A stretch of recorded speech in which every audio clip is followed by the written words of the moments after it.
केला बेचने वाली चुड़ैल। एक बार की बात है, जादूपुर नाम के एक गांव में करतब दिखाती एक औरत एक रेड्डी के लिए गांव में आती है।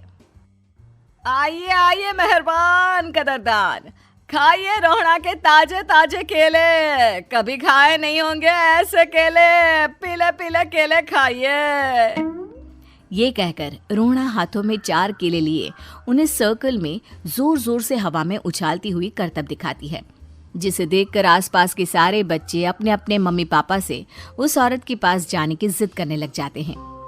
पापा, ऐसा तो सर्कस में बॉल से होता है ना, ये आंटी तो केले से कर रही है। चलिए ना पापा, देखते हैं। रोहड़ा एक पतली सी तार पर चलती हुई केलों से करतब दिखाती है।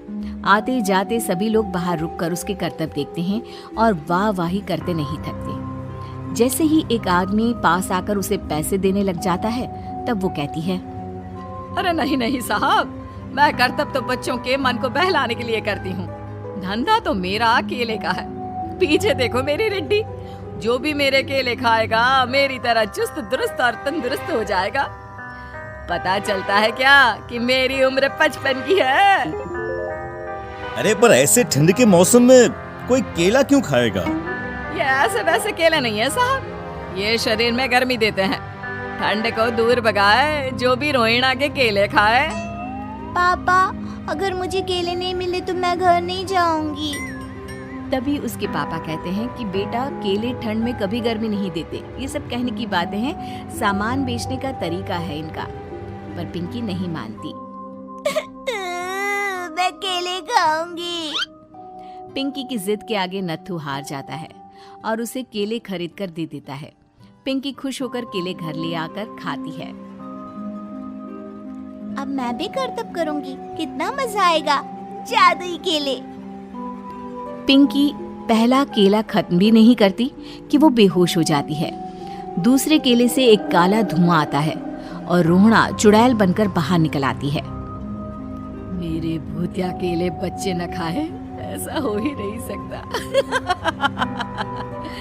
जादूपुर वालों, कब तक बचोगे? आ गई हूँ मैं रोहड़ा, जिसका कोई नहीं कर सकता सामना। रोहड़ा पिंकी को गोद में उठाकर काले धुएं में कहीं गायब हो जाती है। शाम के वक्त नत्थू घर लौटता है और पिंकी को घर में ना पाकर उसकी माँ से कहता है, माँ पिंकी कहाँ है?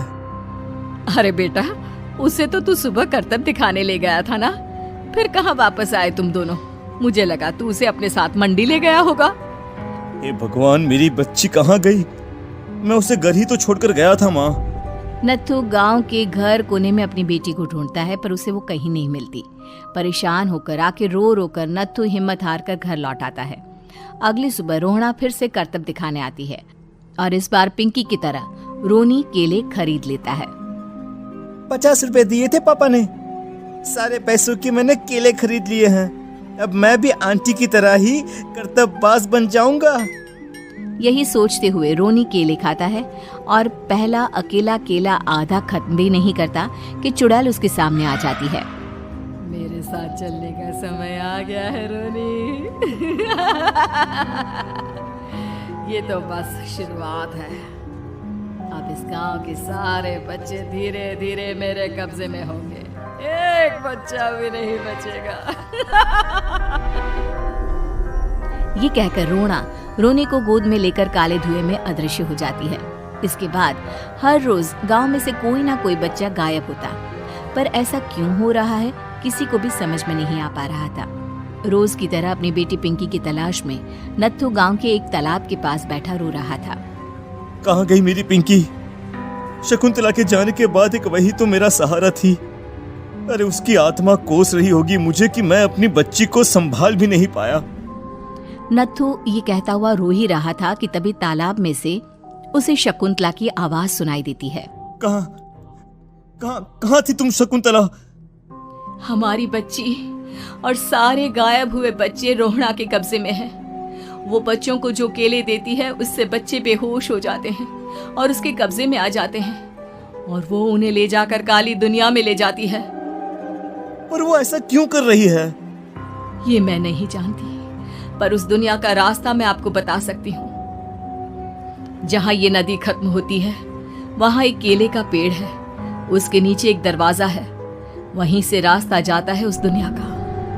ये कहकर शकुंतला की आत्मा गायब हो जाती है।